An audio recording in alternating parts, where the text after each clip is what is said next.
So I just got off of a call with a couple that I'm working with, and I wanted to talk about this topic because I think it's so important, and the topic is anger.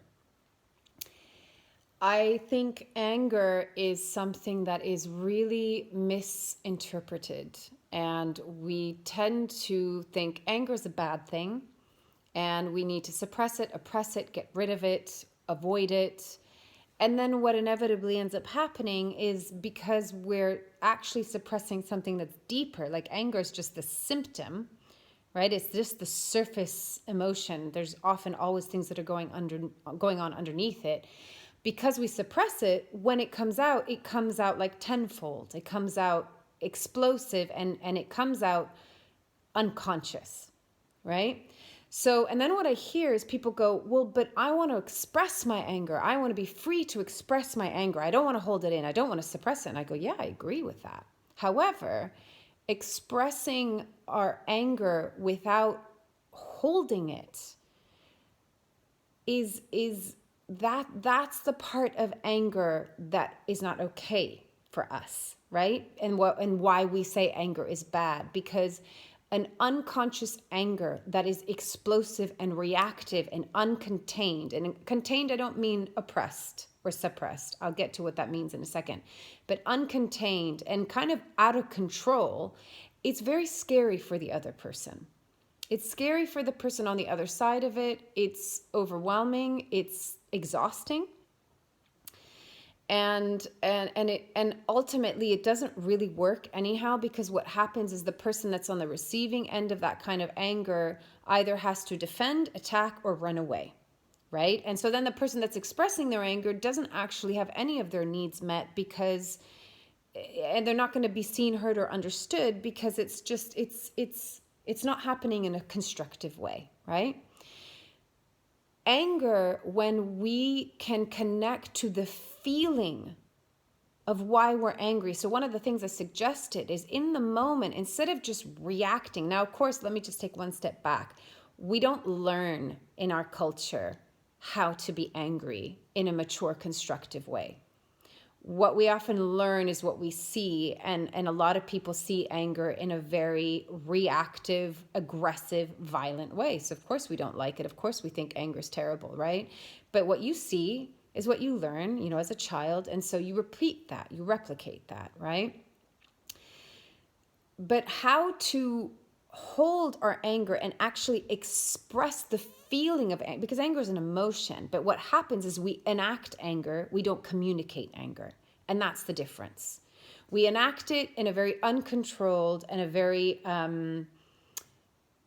just the bottle top exploding kind of way, right? When we express anger as an emotion and say, I feel angry because, then the other person can actually hear our anger, because they're not scared. They're not having to defend, or they're not having to hold this huge energy that is being thrown upon them. So they can actually hear it. There's a greater capacity to hear it, right? And their fear isn't being triggered, that they're like, shit, I need to run because I'm going to have an object thrown at me or something, whether it's a literal object or an energetic kind of, dart that's coming your way. But how to learn to communicate, I feel angry because, that's feeling the emotion and then communicating the emotion. And often anger is, like I said, it's the surface, it's the symptom. So underneath anger might be frustration. Underneath frustration might be sadness. Underneath sadness might be pain. Underneath pain is often a wound. So it's all of these layers, right? And anger is just the messenger at the very top of it, right? That is triggered by all of these other layers underneath. So really, a lot of our anger is not being held with a conscious awareness, because there's so many deeper aspects underneath it that we've buried down and that we're hiding or numbing or distracting ourselves from. And this is why I often talk about, like, the pain is the portal. You go into the pain and you go to the wound and you give yourself what you need, which is loving presence. Everything else changes, and then we're no longer reacting or being reactive, but we're in a state of conscious awareness. And so we can actually just communicate what's going on for us, and then we can be heard because we're holding it. And actually, in holding it, we feel safer. And in holding it, the other person feels safer. And in holding it, because we can actually communicate what's going on for us, we can be met with presence and create connection with the other person.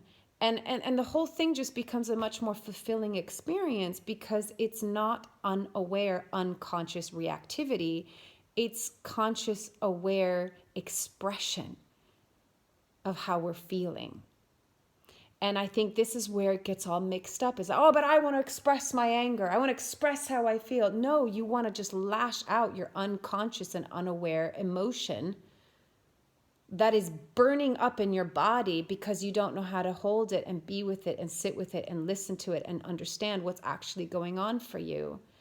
And so it comes out sideways. So if we really want to learn how to be free in our expression of our emotions, we've got to learn how to hold them, be with them with presence and with a loving attention, and communicate them. That's what expression is communication. The other version is just enactment, and that's kind of like the child that's having a tantrum, you know? And from the compassionate side of things, the anger is just unresolved pain. And the unresolved pain is the wound. And the wound is the initial hurt. And that's what needs our loving attention. And once we give that our loving attention, we don't have to enact all of the rest, you know? And then we can actually create connection and intimacy and safety in our vulnerability.